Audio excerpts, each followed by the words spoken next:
Hello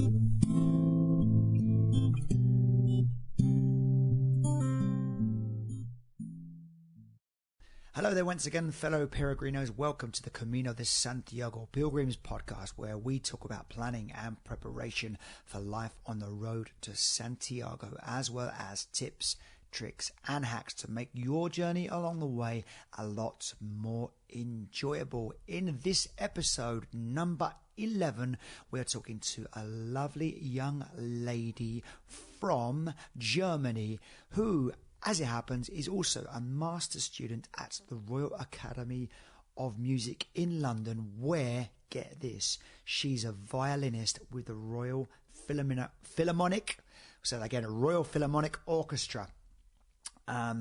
So she's recently walked the Camino Portuguese, coastal path to be exact, and she's about to give you an absolute Camino de Santiago packing masterclass. So strap yourselves in, enjoy the ride.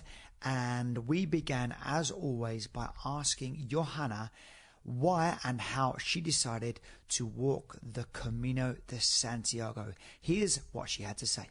Well, it goes many years back. I think at least 5 or 6. So something inside of me just, wanted to do it. And at that time I was in a relationship, so I convinced my then boyfriend to do it with me. And but then we went and did a part of the Camino del Norte, like on the Spanish coast. And but that was only 2 weeks, and I loved it. But then already when I did it, when we were walking together, I was like feeling something inside of me. It was like, no, I want to be alone. I want to do this on my own. I need to do it on my own. And then we went back to Germany. We split up. And then many years later, there was still, this nagging feeling that I needed to go back. And then I planned it for last summer, like the summer before this one. And it didn't work. It didn't work out for various reasons. And this summer, I finally then got to do it. I don't know, actually. There was just, this feeling of needing to be alone, needing to accomplish something completely on my own, being completely just rely on my own. The physical challenge as well, of course. And I think that's pretty much it. But I think the biggest factor for me was that I wanted to be alone and in silence and really have time to find back to sort of myself, my own strengths and everything. Going on to a bit of default mode. Yes, exactly. Restore I do factory settings kind of thing. Exactly. I do a lot of social media, and I think my job, what I do, it needs that sort of promotion, constantly networking, getting to know people. There's different people that I work with literally every week, and I always have to, adjust to new situations, new people, new musicians. And so sometimes it's really hard amidst all these chaotic things to know your own, to know yourself and to know who you really are and what's important for you. And so I really wanted that. I wanted to get as far away from my normal life and just be on my own, not have any other people around, not have a phone around. I took a social media break as well, which was really great, and which I would recommend everyone to do. And so I needed that, and just to walk, just to have a simple life where I didn't have to, think as much as I normally have to, and just to feel, to start feeling my body again by just walking, sleeping, eating, being outside in nature and in silence. And I live in London, so it's a really hectic city, really loud, right in the center. So I think that was the main point. Okay, so much to unpack there. First of all, if we go back to the start, you said it was 5 or 6 years ago that you first heard about the Camino. Would you mind saying how and where you heard about the Camino? How did it grab you? I don't actually know. I can't. I thought about it and I can't actually remember. I can't come up with one event or one person that told me about it. It was just there. And I think it's also like when I came back, my dad all of a sudden started to talk about the Camino. And I was like, okay, like, why do you want to do it? Like, you never spoke about it before. And he was like, well, there's just this something inside me keeps telling me I need to do it. And that is pretty much what happened with me. Like, something inside me just told me that I had to do it. And I knew that I had to go.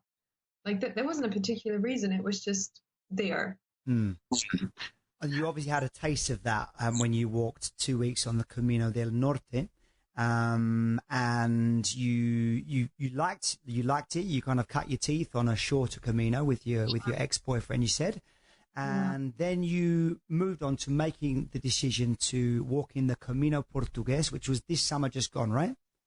Yeah, exactly. Okay. I tried last summer, but then I got invited for concerts. I cancelled the Camino for the concerts, then the concert got cancelled. Okay. And so that was a bit of a shame, but yeah. I'd like to dive into your profession in a little bit as well, because I'm a musician as well. So everything you're saying, I can definitely relate to.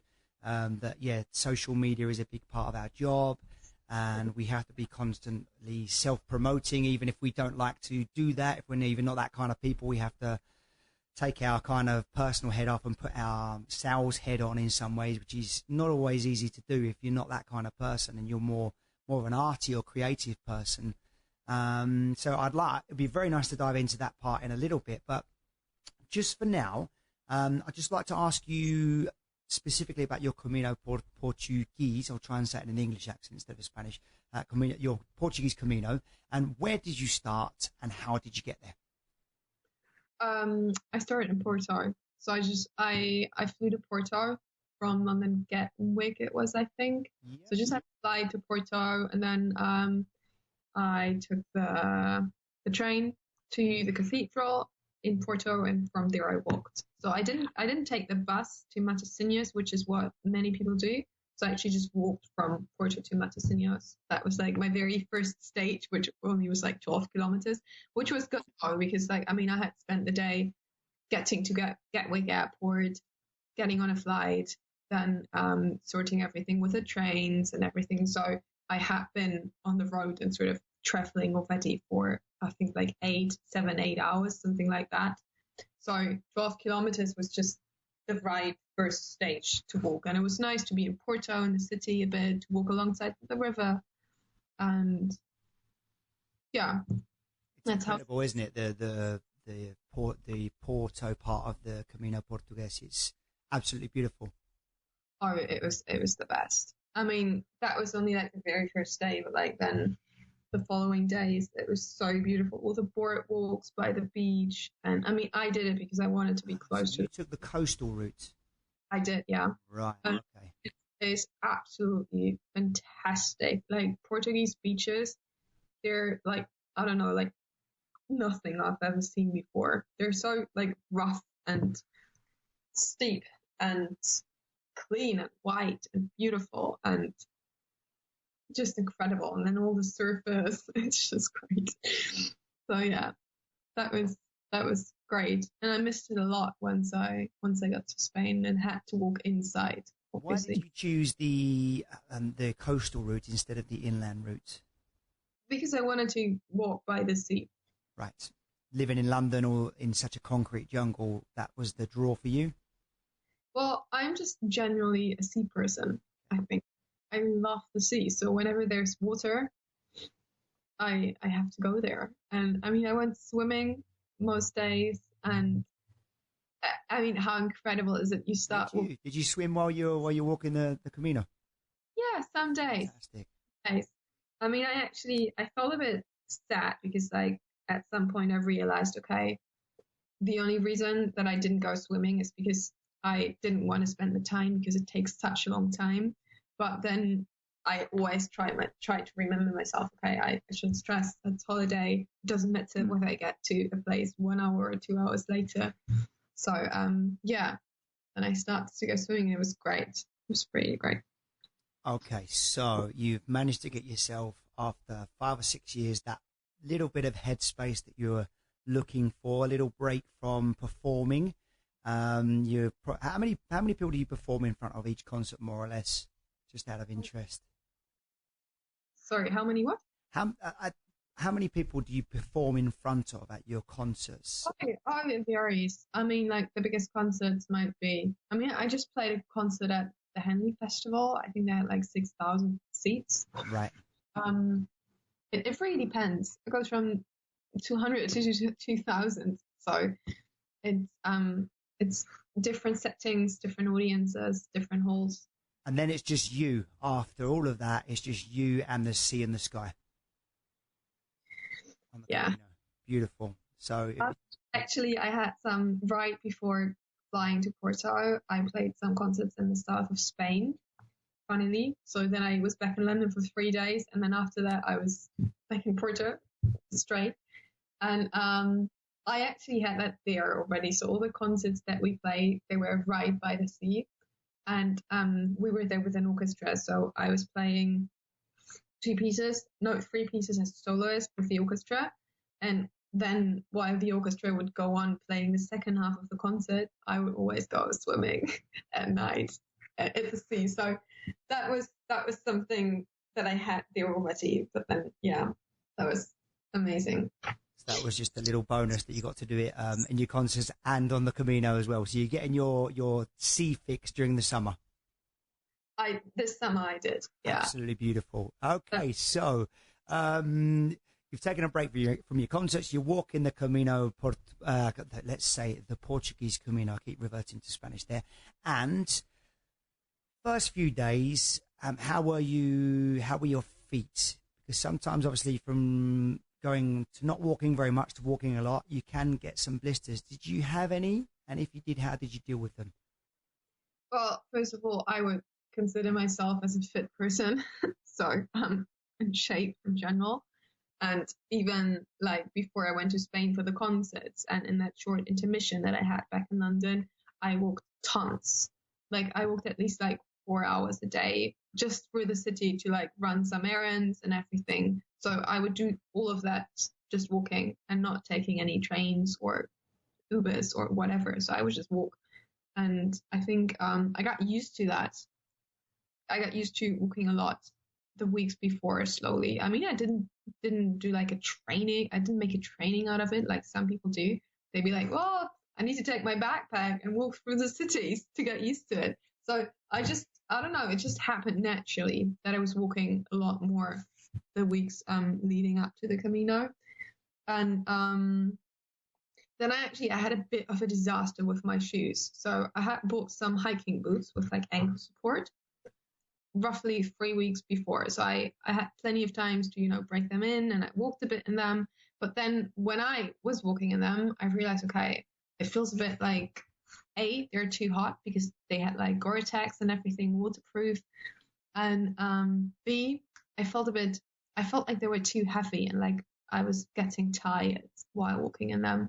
So I went, no, that's actually not right. That's the second pair of shoes that I bought already. So the first pair that I had bought was normal hiking shoes, but without ankle support. Then someone convinced me, no, you need ankle support. So I went and got that second pair. Then after that, I realized, okay, no, they're too heavy. I went back to the shop, bought the first pair again. And then after that, like the night literally before I left, I went into a runner's needs shop, and the guy in there told me, well, you shouldn't go with hiking boots at all, just go with trail runners. And then I was there completely freaking out, completely getting anxious. It was like, I think 6 o'clock at night before I was going to leave the next morning at like 4 a.m. And then 10 minutes before their shop was going to close, I bought another pair of trail runners. And then the next morning, I literally left with those shoes that I hadn't walked in for more than 5 minutes, and was getting like panic attack over panic attack on the way to the airport already because my feet were hurting like crazy. But like, I mean, looking back, I had just tightened them too much. So they were just too, not loose enough, like not enough space. Yeah. But, so the first day I was completely anxious about the whole shoe thing, about whether my feet were gonna hurt or not.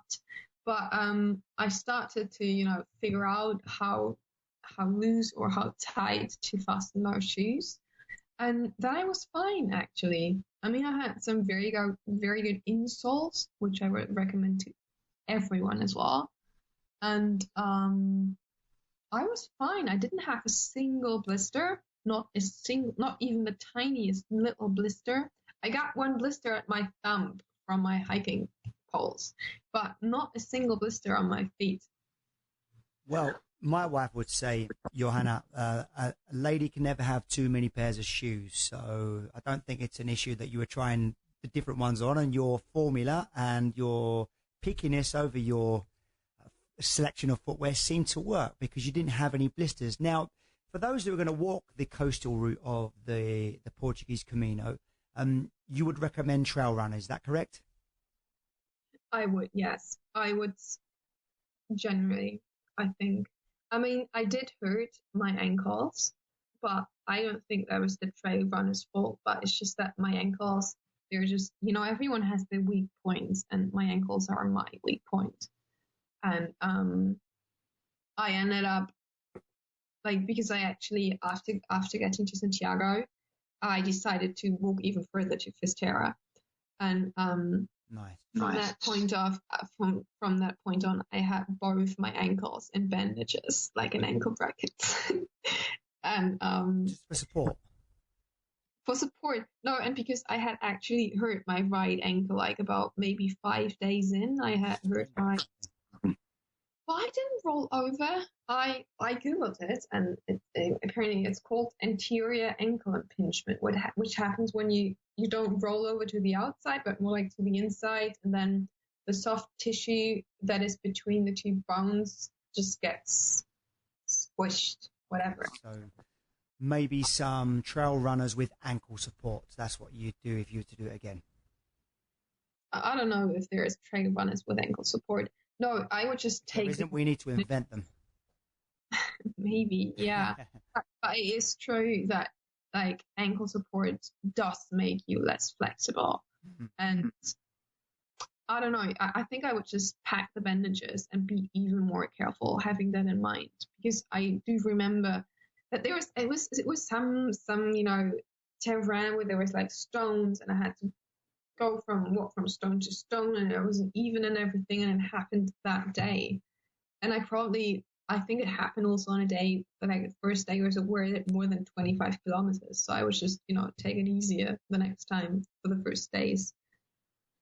And the good news is no blisters, but the bad news, your ankle suffered a little bit. But I mean, that's part of the Camino. They say no pain, no gain, and in some ways, the suffering kind of makes it more satisfying in some kind of strange, twisted logic. But it does, I mean, what was the furthest you walked every day, or what was the furthest you walked in one day? Not that it matters; it's not a competition, but just because you probably would never walk that far on an average day in London. So just to know, how far you pushed yourself past your preconceived limits. I mean, I had a point from maybe 10 days onwards where I felt that my body had worked through, all its weak points. So my ankle had hurt, then my right calf, then my left knee, then my right knee and everything.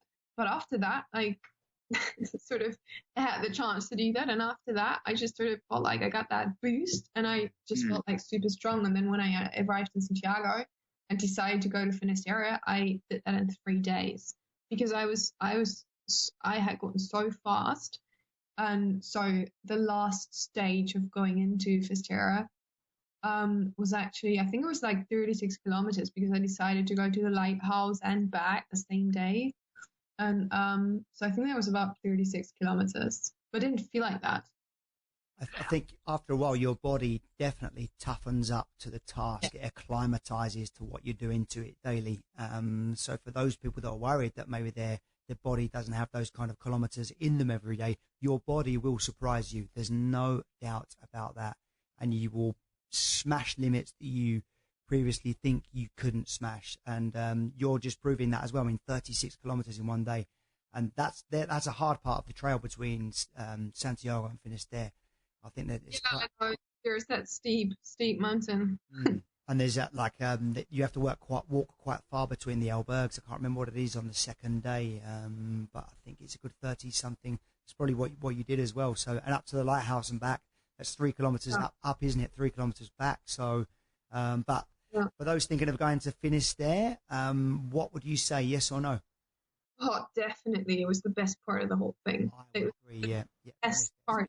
I mean, Santiago, I feel like it got so touristic-y, and there's all those groups, that are being dropped off a bus just 100 kilometers before Santiago so they can finish the last part of the Camino. And then you come into Santiago and everything is touristy, social media, selfies, loud music again. And it can be a bit just not feel like the right place to be after such a long journey. So Finisterre is just incredible. It's just, it's you can't really describe it. It's just, this little town and all the lost souls sort of find together there. It's a fitting lap of honor, isn't it? I think. It's just incredible. You go to a cafe, you just talk to everyone. I met so many amazing artists, painters, sculptors, so many people as well. I met a friend that I still have contact with now, and it was just incredible. It was great. So I would recommend everyone to go there. Okay, there you heard it there. Johanna says definitely go to Finisterre if you have the time. So you talked about some problems, your ankles, and obviously deciding which was going to be the right pair of trail runners or hiking boots to take with you. Some problems that people have to deal with would be getting some decent sleep in the albergues. How was the albergue experience for you, and have you any survival tips? I know, that's a tough one. So I did have some nights in hotels, maybe every 4th or 5th night or so. I would just go into a hotel and then I would just, get a good night's sleep. But in the albergues, I think, the most obvious thing, earplugs. You need earplugs, and I know some people can't sleep with earplugs, so maybe just start getting used to it a few weeks before. That's a really good tip. Really good tip. Yeah, I mean, I've been sleeping with earplugs for the last 6 years, so it wasn't. I can't actually sleep without. I don't feel safe enough to sleep without earplugs, and so that wasn't an issue for me. I had a sleeping mask as well. So I could go to bed at any time, and people coming in at night with torches or headlights, they wouldn't wake me up. Same goes for the people leaving at 3 a.m. in the morning. And so those two things were really, really handy. And then what I did some nights, I would just get extra sheets or extra blankets from the albergue and sort of build a cave, which you can do very easily when you're in one of those lower bunk beds. You can just you can just build yourself a curtain, and that, I think for me it was mostly an issue of, do I feel safe or do I not feel safe enough to sleep? So I would always go for the beds in the corners, go for the beds not at the entrance. That's a brilliant tip as well. Very, very, very good. Yeah. And yeah, I would always have my cave, and in those nights I would say I slept as well as I slept in the hotels. So it was less an issue of, do I have a good pillow or is it a good mattress, but rather than how comfortable do I feel? Because I mean that what it comes down to when your body wants to relax, right? So when it doesn't feel comfortable, you don't get out of that fight or flight mode. So I think it's very funny because you've mentioned two of the obvious ones, which are the earplugs and the eye mask, blindfold. On our last podcast interview, a lovely lady called Sean Renee from Portland, Oregon, she mentioned that she brought a Turkish towel which she draped over the lower bunk to act as a privacy screen. You've just mentioned doing the same thing with maybe getting an extra sheet or something like that. Or maybe if you're walking... I'm not going to carry it with me because of that extra weight. Yeah, but Some nights I used my sleeping bag liner, but I sent that home after a few days because I was just not using it. So I would just get like extra blankets or sheets. Yeah. So I mean, that's like that's a good kit list question as well, because you've said that you wouldn't have been able to do without your earplugs. And you said definitely this extra sheet that you sometimes ask for from the albergue, they would, you give you that and you can use that as a privacy screen. You tuck yourself into a corner where maybe so many people wouldn't be passing by. Sometimes you've got like 100 people sleeping in these albergues, especially on the Camino Frances. I did find the Camino Portuguese was a bit quieter. But was there one other thing on your kit list you couldn't have done without?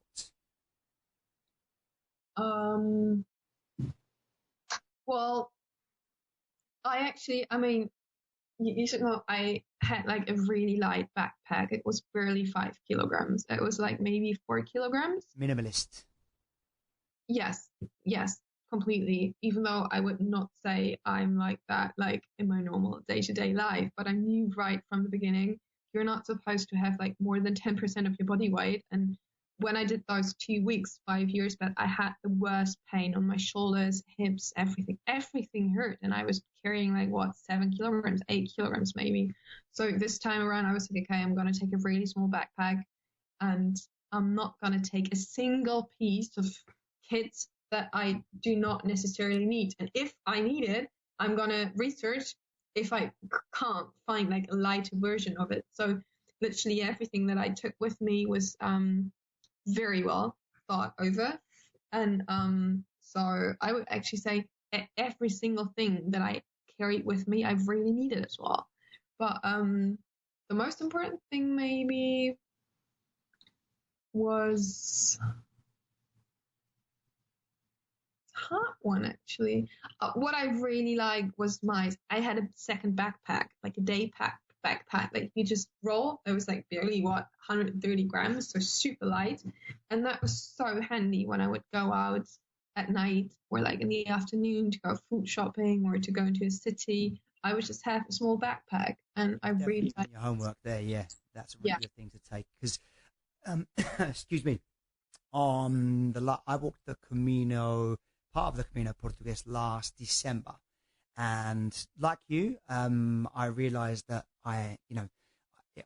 obviously you need something. You don't want to cart your big backpack around when you're staying in a city that you've been walking around with all day. So what I did was I used the stuff sock for my sleeping bag as like a knapsack and carried that over my shoulder because it's got like a little tie that you can tighten up as well. And so I use that actually as my kind of. I would never even take a sleeping sack, like never.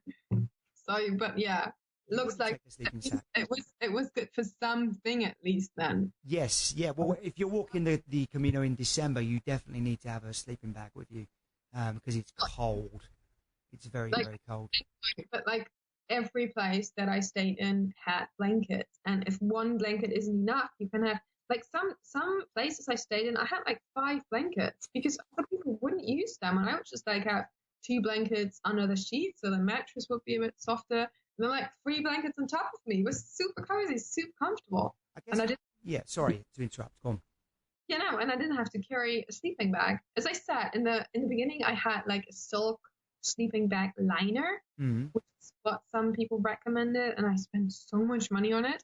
But I even sent that one home because I didn't use it. Also, you're so much quicker in the morning if you don't have to like wrap up a sleeping sack. So you just like get up, shower, and go. Not even shower. You just get up. If you decide to give up being a violinist, then maybe you should think about planning and being a Camino guide because the stuff you're telling us about is absolutely brilliant. My next Camino, I'm going to do that. I'm not going to take a sleeping bag, and I'm going to chance it with those itchy blankets that you get in the albergue sometimes. I mean, it's a question of personal comfort, isn't it? If you don't mind having those, I found them to be quite itchy at times, those blankets. I know, but you know what the point is? Most albergues, you even get cotton sheets. If you're going to the really you get like paper sheets. But that might happen like 1 night and 7 nights. And I was like, okay, I'm okay with that if it happens. And I mean, even if I don't get any sheets at all, I'm just going to like sleep in my clothes. And I mean, I washed my clothes every single day anyways. I would have a shower every single day anyways. So I was like, okay, like what's worse, having to carry a sleeping sack that I might need 1 in 7 nights, or just like sleeping without any sheets, which did not happen a single night anyway. Yeah, but I mean, yeah, I put a lot of thought into it prior to leaving. You wouldn't think, like, the craziest thing actually that I had with me was I took some flip-flops. Obviously I didn't have like sandals, I just wanted to keep it really light, so I literally went for the lightest flip-flops that I could find. And then the night before I left, I went on Amazon, and it must have been like a couple of days before I left, and I went on Amazon and I was just googling flip-flops, seeing if I couldn't find something lighter still, and then I came across shower flip-flops, which is flip-flops with holes in them so the water can drain. And I was like, oh my goodness, that idea is brilliant, I need to have it. And then I like wanted to order them, but then they would not have arrived in time for me to take them. So I took my Bosch electric drill and drilled some holes into my flip-flops. And then I had some shower flip-flops myself, which I thought was really cool. And they were actually, like, they worked really well. Okay, well, if there's one thing I thought that was going to come out of this interview, it wasn't drill holes in your flip-flops, but hey. Oh, I drilled holes into my insoles as well, to make them breathable. Yeah, if it works for you and it made your Camino better, then yeah, let's all start drilling holes in our flip-flops. Brilliant. As long as you wasn't doing it at 3 o'clock in the morning in London, I think your neighbours probably wouldn't appreciate that, but great idea. Very resourceful, Johanna, very resourceful. Yeah, of course. I like it. That's why you've done so well on the Camino, most definitely. So the one thing you said you couldn't have done without was that little bag that you can carry your stuff around with, a smaller backpack that weighs very little. The flip-flops, easy for you to say, or not me to say, but the flip-flops with your holes drilled in them. And you said that you kind of... So I can't really like, I had a spork as well, like a combined spoon and fork, which weighs 10 grams, I think, like made out of titanium. It was brilliant. And I had a collapsible lunchbox, which I always like took my lunch in, and then afterwards, after eating, you could just fold it together. Didn't take up any space. That was great as well. Then I had my hiking poles. I had bought 2 pairs of hiking poles as well, because I had bought the first pair, but then I went again, looked around a shop, and then I found those hiking poles that I went with, which were so much lighter. So I spent a lot of money to get like a few 100 grams off. And then there's one other thing. Oh yeah, what I thought was really handy, I had a pajama, which sort of doubled as my afternoon wear, so I could just I would wear that outside. It just looked normal. And yeah, so that was, I think that's the reason that I like barely had 5 kilograms on my back. So you optimized everything. Yeah, so it was called a spork. I thought, okay, like 10% of your body weight, I would have like around 5 kilograms. That would be okay for my joints to just because I think that's where blisters come from. That's where injuries come from, overwear, muscles, joints, whatever. So I knew I had to keep it light. And I did. So it was, in many ways, your choices on your kit list were injury prevention, and it sounds like it worked. Yeah, it definitely did. So just want to run over those last things you mentioned, just for the listeners. It was called a spork, which is a combined spoon. Spork, yeah. Okay, yeah. Well, I'll look that up and I'll put a link on our Facebook page, Camino de Santiago Pilgrims Podcast. And the other thing you mentioned was the pajama. Was that a specific brand? Oh, I just had like of H&M. So it was just top and shorts combined. And I mean, because obviously I walked in August, September, so I could just wear it outside. Okay, so you've gone for a walk in your pajamas, then gone to bed. You're in the albergue. What was your favourite albergue on the Camino Portuguese, and why? My favourite albergue? It was probably the one in Finisterre, which is not technically on the Camino Portuguese anymore. So it was one in Finisterre, which is called Albergue de Sol or Son de Sol, I think. Yeah, it was just a big house, and there was a garden with lovely places to sit in. And Finisterre still can be busy if you stay right in the center, but that one was just great. There would always be, they had like a communal dinner every night and a yoga room, meditation room, good showers, good facilities, nice kitchen where you could cook, and the garden was just lovely. But it was because of the people that were there as well. So that was sort of one of the more artistry and less touristic key places in Finisterre. So Albergue, Finisterre, the Albergue de Sol, Finisterre. I'll put a link to that on our Facebook page for those going to Finisterre. You need to stay there for a bit of yoga, a bit of meditation, and a bit of a fellow pilgrim camaraderie. Yeah. Okay, so was there a place on the Camino Portuguese or on your way to Finisterre you didn't stop but wish you did stop? No, I wouldn't say so. I mean, blessed are the unknown, right? So, I didn't do the Camino to, get to as many historical sites as possible. For me, it was really just the way that I wanted to do. So, I saw many beautiful places, but for me, the beautiful places were more like, they could have been in the middle of a forest, completely uninteresting to anyone else. But for me, in that moment, it would just be the forest or the nature or a particular place right at the sea where I would have my breakfast.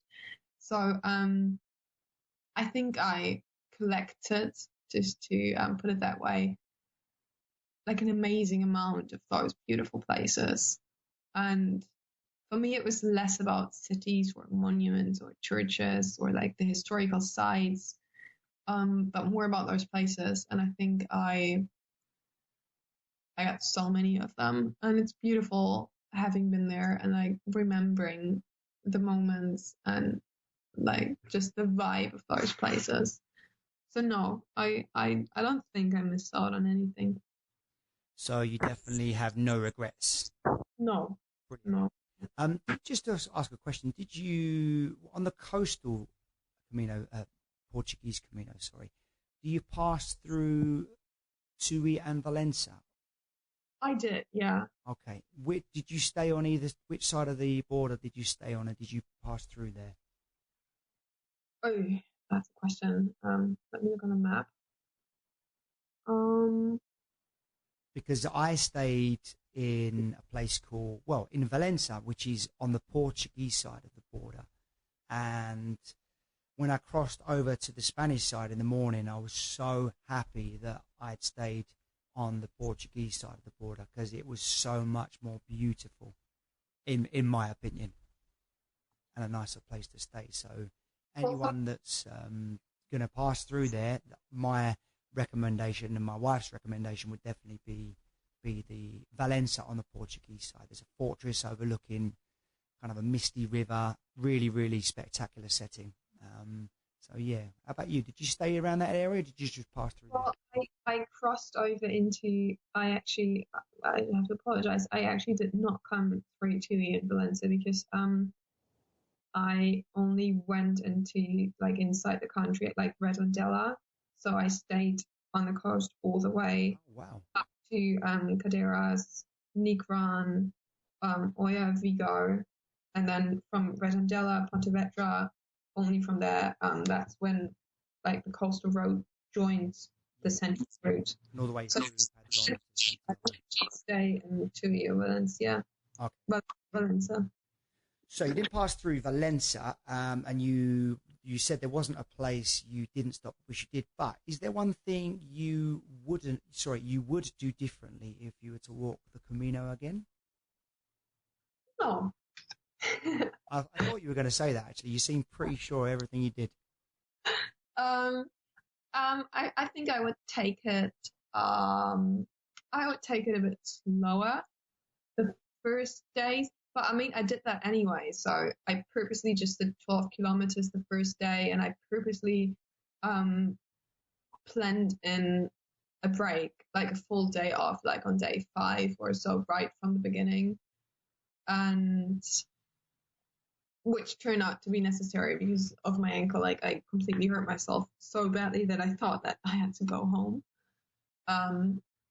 But no, I think after all, like looking back, I'm not quite sure about my choice of trail runners. Like I might go again with them because I mean I didn't get a blister and I only hurt like my ankles. So I would say that's a pretty good summary. But no, I think I'm pretty. There's a few things that I went to the post office 3 times to send things back from my really light backpack anyways. So it became even lighter and lighter and lighter. So those things I would not take again, which is my sleeping bag liner or what was it? I had 3 pairs of socks. So I sent 1 back. I only had 2 anymore. I had too much underwear, so I sent some of that home as well. So just carry maybe just the things that you discarded along the way. You wouldn't carry those again. No, I would take them.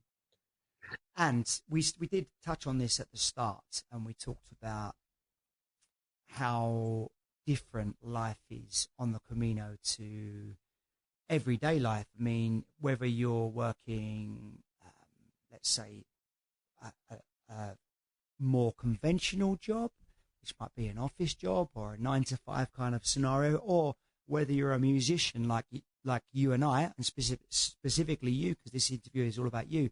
And obviously you're in the spotlight, you're in the limelight all the time. You've always got to be self-promoting on social media. So even when you're off stage, you're kind of still in the spotlight. And it feels like, everyone's getting a little piece of you throughout the day. Yes. You're always giving. Yeah. And that can be fulfilling and gratifying, but at the same time, quite mentally tiring. So what did your time away from that give you? What did it yield in terms of your body, in terms of your mental well-being, in terms of insights? Was there anything you walk along thinking, well, I'm going to do less of that and I'm going to do more of that, I'm going to change this? Was there any big takeaway that, some way you evolved on the road? There were several, and I only got to have these, realizations because I was on my own all the time. I don't think I met so many people, who buddied up with the first best travel buddy, and then they would just stick together for the whole time. And I always of course, each to their own, but I always wouldn't understand those people because, in the end, you only get such a chance, like so many times in your lifetime. And I wouldn't say to waste it because that sounds quite harsh, but like to give away that time to some person that you just happen to bump into. So yeah, back to my realizations.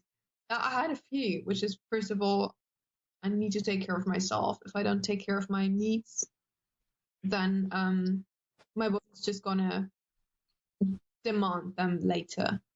So, on the Camino, obviously, that was things like putting on sunscreen, or I would get a sunburn, drinking enough, or I would get a heat stroke, eating enough, or I would get weak, such things. But obviously, they can be applied to bigger things in life as well. So, taking a break when your body needs it. The second thing was, no matter how fast I walk, there's always someone in front of me and there's always someone behind me as well. And even if I manage to, walk faster than everyone in front of me in that day and on that particular day, there's still going to be the people who started in the next city. So they're still going to be in front of me because I think for my whole music thing, I'm like a really competitive person. And even during the first days of the Camino, I would sort of catch myself, like being rushed, trying to, how you say that, trying to walk faster than everyone and be at the Alberga faster and everything. So that was a pretty big learning that I had, like to realize it doesn't matter how fast I walk, other people are always going to be in front and behind. And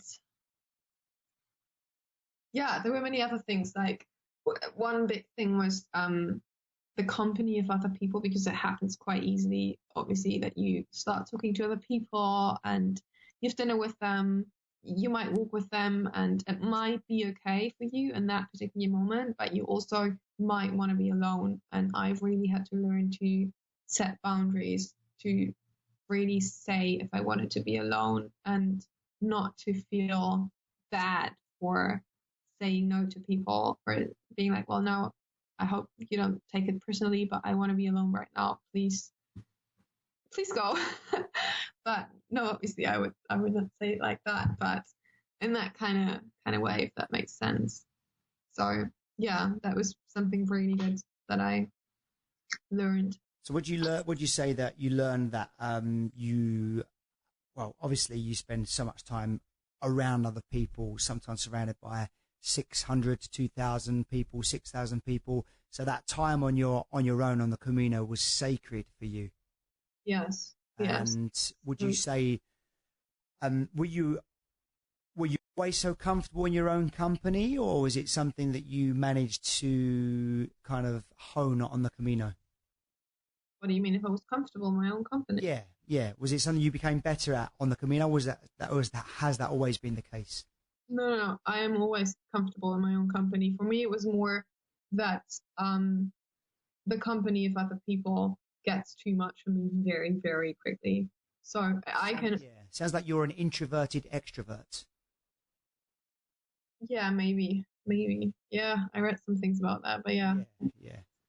That And also, what's interesting, because a lot of potential female pilgrims, one of their biggest concerns is safety, and they're always saying the complete opposite of you. Actually, like, will I find someone to walk with? Should I be part of a group? Oh, I'm not. Did you No. feel safe? That's the question. Yes, I felt completely safe. I mean, there was one morning where I didn't feel safe. So in the beginning, I had a hard time sleeping. For me, like the whole, but that's like completely going back like half an hour now.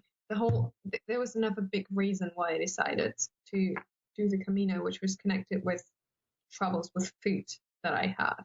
So in the beginning, the first few days, obviously there wasn't like my sort of safe food around, the foods that I knew, okay, agreed with me and my body. So I started eating other things, and due to that, I had a hard time sleeping at night because my body was just reacting to those things. I think reacting to the sun, to whatever. So I had a hard time sleeping at night. So one night I would literally just get up at 3 a.m. and start walking. And obviously it was completely dark. And I had to walk past a highway. And there wasn't even lights on that highway. So it was just completely dark. And there would be cars passing by like every few minutes. And I was so scared. I was so scared that in the beginning, I hid from every car that approached me. And I would just, climb over the barrier, and so that the cars couldn't see me. But then I thought, okay, that's a bit ridiculous. Then I called my mother, and I would just like spend a few hours on the phone with her until it got until dawn, and it got bright outside. So then I was good to go alone. But I mean, actually, because I didn't have a headlight as well, because why carry it when you have a flashlight on your phone? But no, other than that, I felt completely safe. Fantastic. So the moral of this story is you will be safe most of the time, but Yes. probably walking along the highway at 3 o'clock in the morning on your own isn't a good idea. Mm-hmm. But it was a good story to tell, though. Good adventure. Yeah, and I mean, it was an adventure. That's one thing you definitely wouldn't do again if you were to walk the Camino again. Well, I mean, I ended up doing it again a few nights. So after that, I just became more. I would just, not cling on to other people, but I would like do what I called, no, I didn't call it that way, but I sort of had that term in my mind, like light surfing. I would just go from group to group because everyone would carry headlights, obviously. So as long as you're like maybe like 100 meters behind them or like a few meters like in front of them, you can use their lights. And then you can just go to the next group of people who have a light, and Yeah, so that's what I did in the mornings. Sounds like you worked out everything you needed to do for exactly every certain point of the Camino at every time of the day as well. You had it all figured out. You mentioned food in your last answer. Maybe some of the food was a bit different for you, but was there something you found along the route in Portugal or on your way to Finisterre, a Spanish food or Portuguese dish that you thought, "Oh, I wish I could take that home here or find that in London or Germany"? Well, two things actually. I mean, I mainly ate meat on my Camino because, yeah, like food and me is like a whole other story. So I had a lot of meat, which I really enjoyed because obviously the meat in Spain is so cheap. So you can get like a profound 400-gram steak for €8 or €9, which is just amazing. And so that was just brilliant. And the coffee there, it was so much better as well than it is in London. It's like a lighter fuel, isn't it? The Portuguese coffee. You have one of those, you're like, right, I can walk 500 miles today. Well, I mean, I only had decaf. I only ever had decaf anyways. But it's so much. It even had like a light foam on it. And I mean, in London, the decaf that you get, it's just disgusting. And I actually quit drinking coffee here after that because it was just so gross. Well, us British aren't very famous for our food, so we're still working on that one. We're okay with music. We've got some very good bands, but our food, fish and chips, not sure we can compete with the Italians, or with the German Frankfurters. But anyway, so the Spanish food of this, so you like the meat. What about in Portugal? Anything you liked in Portugal in particular?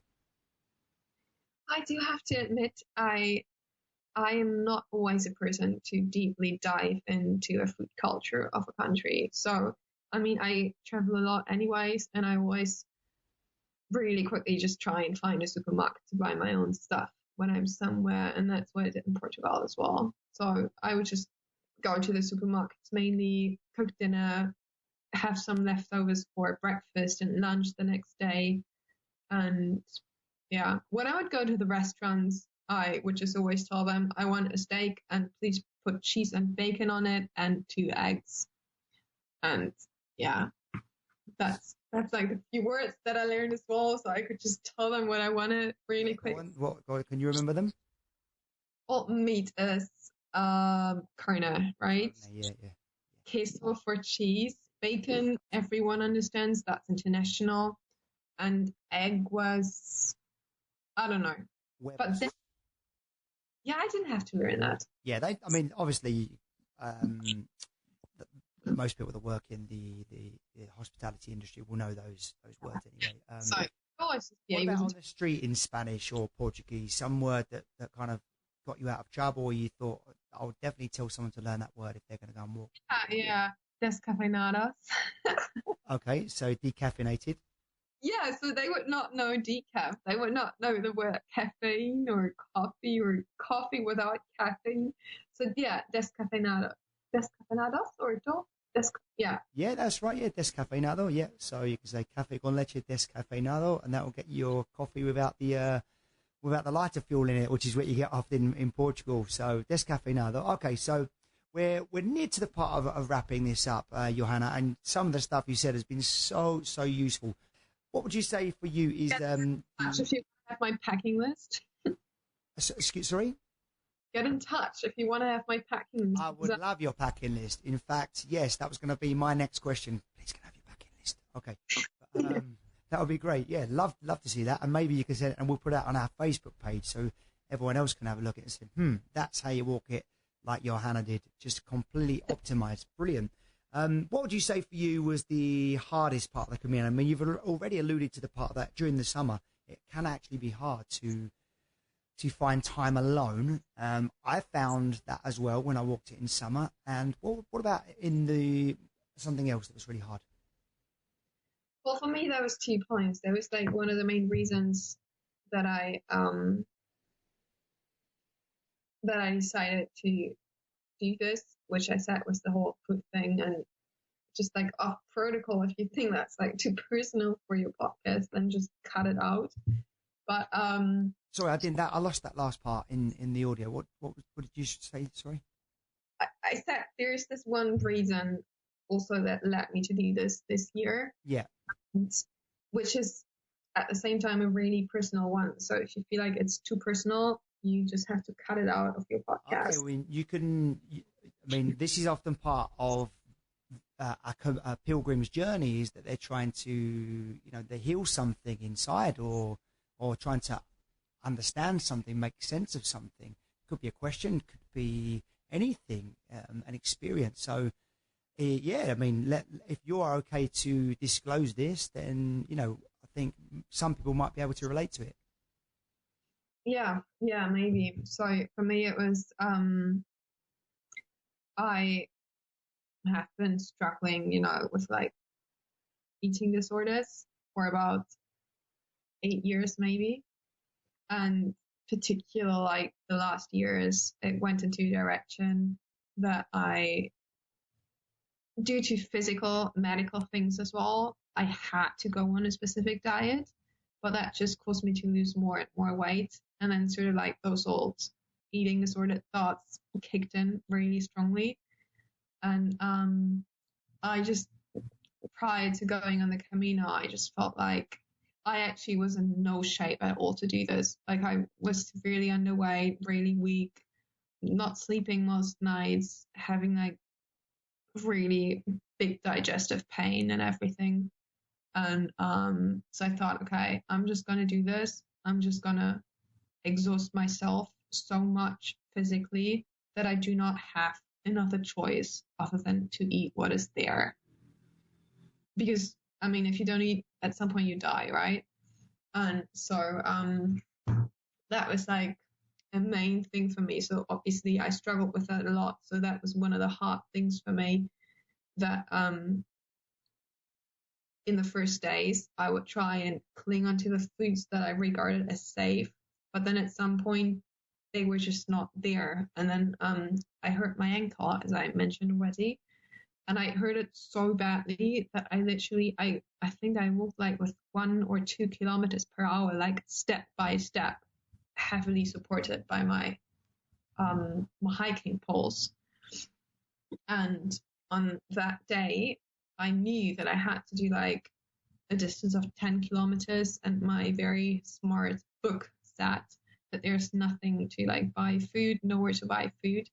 So I, when I was leaving the town, that was like the first stage that I did in Spain. So when I was leaving the town that I had stayed in, how like in Spain, it's like in those small towns, they hang bread in like plastic sacks on the doorknobs in the morning, and that's how they sell their bread. And I knew I didn't have like any food with me other than like a small piece of meat, and I knew as well there was like 10 kilometers that I had to walk now in like a tempo of 1 kilometer or 2 kilometers per hour, because I had hurt my ankle and I literally could not walk. And that was the day when I decided, okay, I have to eat other food other than the food that I feel comfortable and safe with. So that was like a big internal struggle. But like the one thing that happened on the outside, which was like hurting my ankle, actually then pushed me to having no choice other than eating other foods. And then I realized, okay, even though that was that day where I thought, okay, this might be over for me, because I could not walk. I walked slower than my grandmother. I walked so slowly. It was like unbelievable. And everyone that walked by, like looked at me and was like, are you okay? One woman gave me painkillers. The other ones were like, okay, can we help you? Like, what's wrong? Because I literally, you would have not thought that I was a pilgrim, because I just walked so slowly. And but that day was actually where I realized, okay, I might have lost like the whole Camino challenge, but that food challenge I sort of won on that day. So that was crazy. That was like such a roller coaster of emotions, because on the one side I was terribly sad that I thought, okay, maybe this is really over for me, even though I had wanted to do it for so many years. It might be over because I just hurt my ankle so badly. But then I realized, okay, I gained so much, and I won so many battles, or I won this one really big battle. Was that a turning point for you? Yeah, it was. It was from that moment on, from where I had, first of all, I had accepted the pain. I had accepted my tempo for that day. So I had accepted that it was no more than like 2 kilometers per hour, and that it was just step by step. And from that moment on, it got better. And yeah, I got less anxious about, my food choices and everything. And that was, has the Camino helped you with that since you've returned to London? well, that's a whole other story. Okay. But it's definitely helped you show that you can win the battle and you can break through that pain point. Yeah. Yeah. I mean, it's showing you it can be done, essentially. Yeah, that's correct. So in that time, yeah, it shows you also what you yourself are capable of and how strong you really are, and that you can actually do like everything as long as you stay aware and set your mind to it. Well, I mean, I sincerely wish you that experience on the Camino and the whole Camino experience in general helps you with that, let's say with that challenge. But most people say in challenging times that, in every problem lies an opportunity as well. And I think you took that opportunity, and I hope you continue to find the opportunity in the problems, because, we can all, through everything that challenges us in life, we can all grow and become bigger, better and stronger. And that's like something that I learned, that everything that happens for a reason, even if you don't see it right now, and B, that all the things, they're going to play themselves out. They're going to be fine at some point, even if you don't know how you're going to get there, but it's going to be fine. And yeah, that's something really essential, I think, just that sort of trust in life, that the things that do happen for a reason. Because it's in the end, if it probably is leading you to something bigger and better than you could have ever have dreamed of, and just trusting that it's part of the journey to get to somewhere where we need to be, even though if we can't feel it or see it or believe it at that point. I'm no professional in those kind of challenges that certain people have to deal with. I did have a friend that had a very similar challenge, and she came through the other side, and she's now married with kids and extremely happy. But in her early 20s, it was a very tough time for her. But she got through it, and I'm sure the Camino is going to help you get through it. You're a high achiever. Obviously, your musical career is reaching extraordinary heights. I do believe that if you can achieve what you've achieved in music, you'll achieve anything, and this is just about finding the opportunity in the problem. And, I'm sure all of our listeners wish you all the best with that challenge. And I can't thank you enough for being brave enough to share that with me. You don't know me from Adam, as we say in England, and for sharing it with your fans and followers, because I know you've got quite a big following on Instagram and online. So it's going to be a chance for your fans and followers to get to know you a bit better as well. So it's very brave of you for sharing that. So, very, very grateful for being so candid. And for those listeners that haven't heard of you before, is there a place where they can find you online that you'd like to mention? Yeah, sure. I mean, there's my Instagram, which is sort of like more insights of my day-to-day life and my work. Then there's videos on YouTube from concerts. There's my website, which is probably just the most official thing with all the concert dates. And yeah, my Facebook, which I do not use as much as my Instagram, though, I have to say. Yeah, that's probably it. Okay. Well, I'll put links to all of those on our Facebook page so people can click on them and see you in action and stay in touch with you. So I really hope that Camino experience is going to, put you onto new heights professionally and personally. Thank you so much for the last hour and 7 minutes of your very valuable time, Johanna. Like I say, everything about you will be on our Facebook page, Camino de Santiago Pilgrims Podcast. The last thing I need to say is thank you very much. As they say in Portugal, muito obrigado. As they say in Spain, muchas gracias. In your homeland, it will be dankeschön, if I'm not mistaken. Yeah. And in London, it's a tar very much. Well, thank you for having me. It was a pleasure to talk to you. The pleasure was all mine, and as we say in London, always a pleasure, never a chore. So, Johanna, thank you very much for your time. Buen Camino.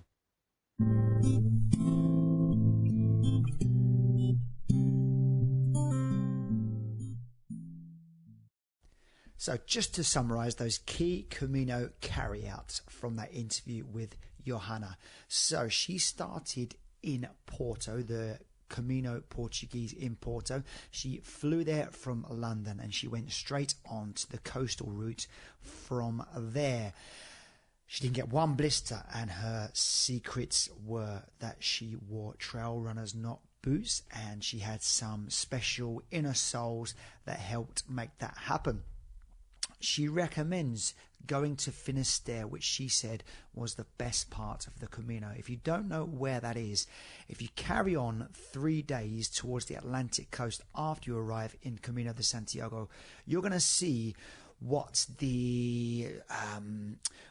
before the Americas were discovered, what the Europeans believed to be the end of the world, because they didn't know that beyond there was the Americas, South America. Before Columbus had made his intrepid journey across the Atlantic, that was believed to be the end of the world, and I think it is the second most western point in Europe, apart from the Azores, right in the middle of the Azore Islands, right in the middle of the Atlantic, which are owned by Portugal.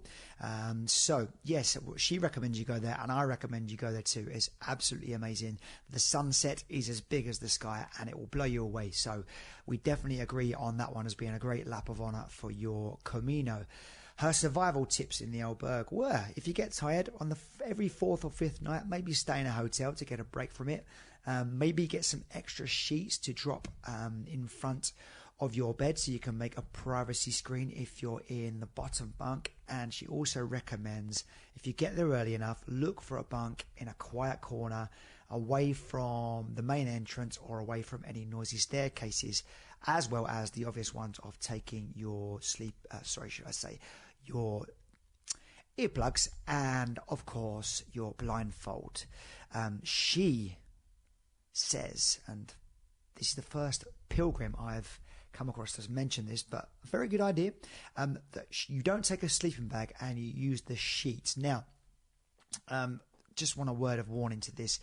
Sometimes I found those blankets and sheets in the albergues to be a little bit itchy, not too kind on your skin, or not really comfortable to sleep with. But if you're willing to take that risk and you think you get more benefit from having less weight in your backpack, then you might want to try that. I'm thinking of trying that on my next Portuguese Camino, which I'm going to do very, very soon with my wife Rachel as a little bit of a research trip. So she recommends you wear flip-flops when you're done walking through for the day.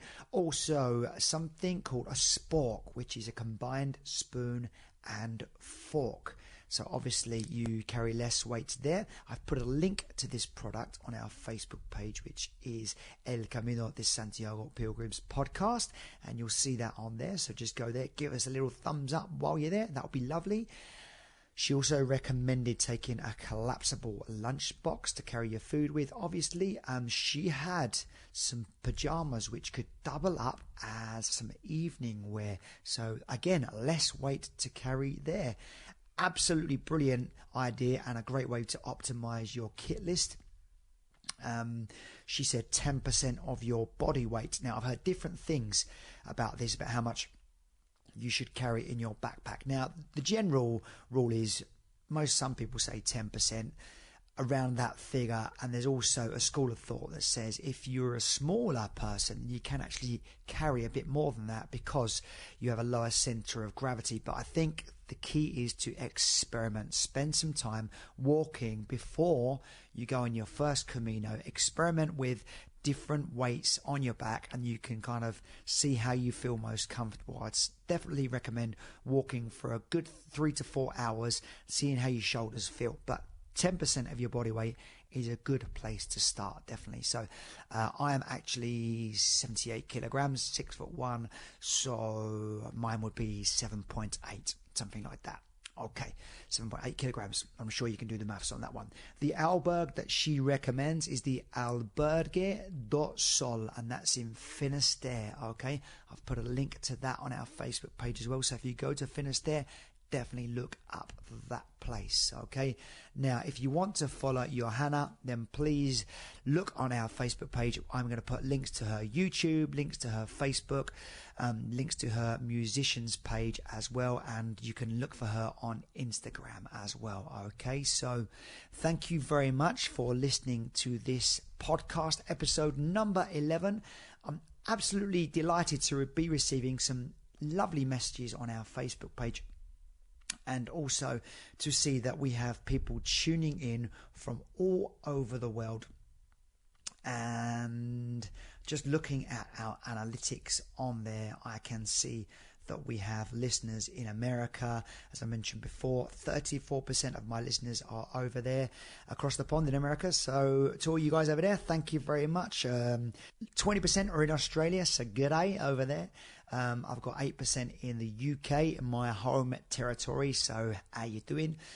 In New Zealand, I don't know what you say there, but thank you very much. In Spain, muchas gracias por escuchar. Thanks for listening.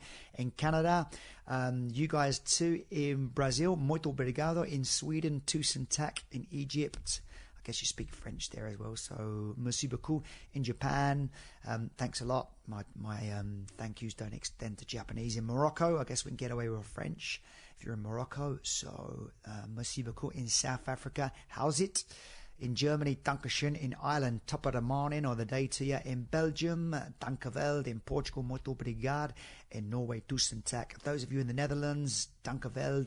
In Israel, I wouldn't know how to say that in Hebrew, to be honest with you, but thank you very much as well, because I know your English is always. In Colombia, muchas gracias. In Mexico, the same guys, same to you. Igual a vosotros. In Finland, tusen tack. France, merci beaucoup. Denmark, tusen tack. Peru, muchas gracias. I think you get the picture. Wherever you're listening, thank you so much. It's an absolute honor and a pleasure. And we've also had some absolutely lovely reviews go on to our pages as well on our Facebook page. So it would be wonderful if you could leave us a review on there as well. Give us a 5-star review on iTunes as well. That would be absolutely brilliant. So until next week, when we have a lovely interview with an author, Camino de Santiago author, a guy called Alistair Wilson, who's from Scotland, walked the Camino in 2015. Lovely man. You're really going to enjoy that interview as well. Lots of useful stuff for you to take away. So until next week, Buen Camino, fellow peregrinos.